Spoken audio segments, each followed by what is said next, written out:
Good evening, members of the Montour School Board, faculty, friends, family, and tonight, most significantly, my fellow members of the Montour High School class of 2019. It is a distinct honor and a pleasure to be provided the opportunity to speak to you as the 2019 Valedictorian of Montour High School. I would like to thank all those who helped me get here. My mom, my sister, friends and family, teachers, and peers, all of you here.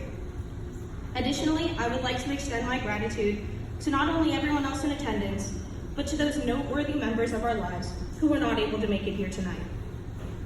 On behalf of my classmates, I would like to thank those who helped us get through all the long nights filled with homework, the rough weeks filled with tests, the good times and successes, and the not so good times, where we periodically doubted if we could make it until finals were over.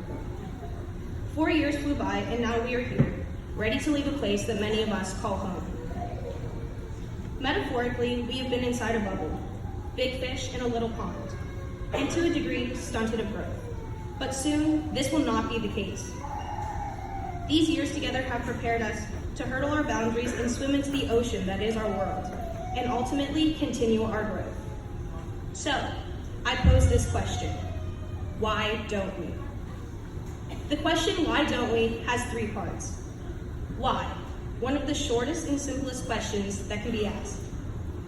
The question that is limitless, as shown by countless children wanting to satisfy their curiosities in regard to all subject matters. It's the question that begs for reasoning and an explanation.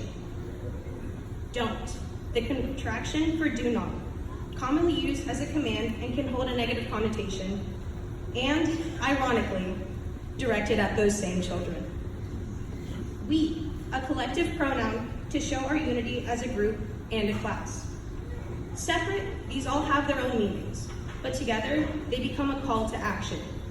The power to inspire people to push boundaries and realize that fear and limits are mere illusions. Throughout our time here at Montour, we have been taught so much and inspired to explore, implement our lessons, and apply them to our lives so that we can make positive impacts on the world. So why don't we? I look out here at every single one of you and know that we, collectively, have the ability to go out and make a change, each in our own special ways. So why don't we? We can use our resources and all the devices we have been given to go out and not only do well, but do good. Because like a boomerang, our good deeds will be reciprocated and come back to us. Graduation means more than just accepting a diploma. It's one of the first true signs that we are ready to enter a new phase in our lives, adulthood.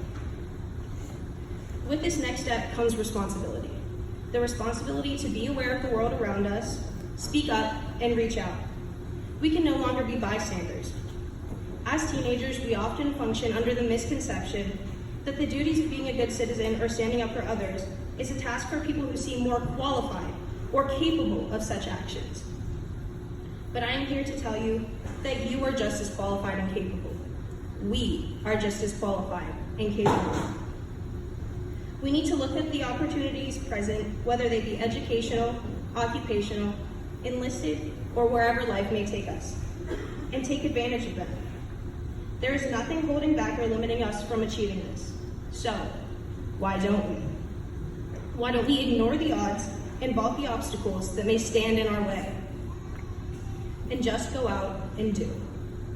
I extend an invitation for you to go out and find the injustices in the world, and work to fix them, or find those we may have lost, and reach out to them. Why don't we maintain the values instilled in us and not change, no matter how much the world may want us to? We've been fortunate enough to grow up in an environment where failure is encouraged, and these experiences are counted as teachable moments. We are in a place where we can be ourselves and grow into something great. But unfortunately, the world has a reputation for changing people. We may face a future of stress and pressure, all in pursuit of perfection. But I want you to know that the imperfections are what make us exceptional. Why cover up our flaws and intricacies when they make us who we are? They are what separate us from the others who are set out to follow the beaten path instead of paving a new way. We can go out and be the people we're meant to be, no matter how much we are told that we may need to change to fit a certain look or environment and become faceless members of the social norms. But I implore you, don't change. Every part of us is just right. I'm so proud of each and every person here today. I know we are all capable of so much and cannot wait to see the impact we will make. So why don't we go out into the world to pursue our big plans and do so without having to change who we are? This is only the beginning, but I promise the outcome will be unbelievable. Starting tonight, why don't we change the world? Thank you.